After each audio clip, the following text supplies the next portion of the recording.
एक शहर में नवीन अपनी पत्नी सरिता और अपने बच्चों के साथ रहता था। नवीन कुछ समय पहले ही नौकरी की तलाश में शहर आया था, लेकिन ज्यादा पढ़ा लिखा नहीं होने की वजह से उसे कोई ढंग की नौकरी नहीं मिलती है। इसलिए वह एक फैक्ट्री में हेल्पर का काम करने लगता है, लेकिन उसकी नौकरी से इतना पैसा नहीं बच पाता था कि वह और उसका परिवार एक अच्छी जिंदगी गुजार पाए। इसलिए नवीन की मदद करने के लिए उसकी पत्नी सरिता भी आसपास के घरों में मेड का काम करती थी। सरिता बहुत मेहनत और लगन से काम करती थी ताकि वह अपने पति की मदद कर सके। इसलिए जिन जिन घरों में सरिता मेड का काम करती, वह लोग सरिता के काम से बहुत खुश थे और समय समय पर सरिता को खाने पीने की चीजें देते रहते थे।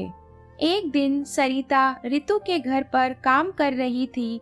तभी रितु ने उसे खाने के लिए कुछ दिया और कहा, सरिता, यह लो पिज्जा, तुम और तुम्हारे घर वाले इसे साथ में खाना। सरिता घर जाकर अपने परिवार के साथ वह पिज्जा खाती है तो उसके बच्चे बहुत खुश होते हैं और वह सरिता से जिद करने लगते हैं कि वह भी ऐसा पिज्जा बनाकर उन्हें खिलाए। इसलिए अगले दिन सरिता रितु के घर जाकर उससे पिज्जा बनाने की रेसिपी पूछती है।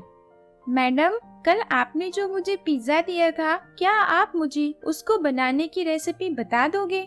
वह क्या है ना, मेरे बच्चों ने जब से पिज्जा खाया है तब से वह और पिज्जा खाने की जिद कर रहे हैं। तो मैं सोच रही हूँ कि क्यों ना उन्हें घर पर ही पिज्जा बनाकर खिला दूँ। अरे सरिता, वह तो मैंने बाजार से ऑनलाइन मंगवाया था, घर पर बनाने की फुर्सत मुझे कहाँ। सरिता घर आकर ऑनलाइन पिज्जा ऑर्डर करने लगती है, लेकिन जैसे ही पिज्जा के दाम सुनती है वह चौंक जाती है और ऑर्डर कैंसिल कर देती है। हे भगवान, इतना महंगा दाम! इससे तो अच्छा है कि मैं घर पर ही बच्चों को पिज्जा बनाकर खिला दूं। सरिता अपने मोबाइल पर YouTube में सर्च करके पिज्जा बनाने की रेसिपी देखती है और उसके हिसाब से घर पर पिज्जा बनाती है और अपने परिवार को खिलाती है।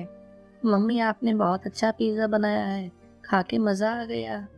वाकई सरिता, तुमने बहुत अच्छा पिज्जा बनाया है। क्या सच में आप लोगों को पिज्जा इतना पसंद आया? फिर तो एक पिज्जा मैं रितु मैडम के लिए भी बना कर ले जाती हूँ, उन्हें भी जरूर खिलाऊंगी। अगले दिन सरिता एक पिज्जा रितु को खिलाने के लिए भी ले जाती है। मैडम, यह पिज्जा मैंने घर पर बनाया है। मेरे घर वालों को मेरे हाथ के बने हुए पिज्जा बहुत अच्छे लगे, इसलिए आपके लिए भी लेकर आई हूँ। आप भी खाकर बताइए ना ये कैसा बना है। अरे वाह सरिता, पिज्जा तो वाकई में बहुत स्वादिष्ट है। यह कहना बहुत मुश्किल है कि यह घर पर बना हुआ पिज्जा है। यह सुनकर सरिता के दिमाग में एक आइडिया आता है और वह सोचने लगती है कि क्यों ना वह पिज्जा बनाकर बेचे। घर आकर सरिता नवीन से बात करती है और उसे सारी बात बताती है। सरिता, वैसे ये आइडिया तो बुरा नहीं है और तुमने जो पिज्जा बनाया है वो भी खाने में स्वादिष्ट है, इसलिए अगर तुम इन्हें बेचना शुरू करोगी तो अच्छी कमाई हो सकती है। लेकिन दोनों के पास इतने पैसे नहीं थे कि वह अपने लिए एक नई पिज्जा शॉप खरीद सके।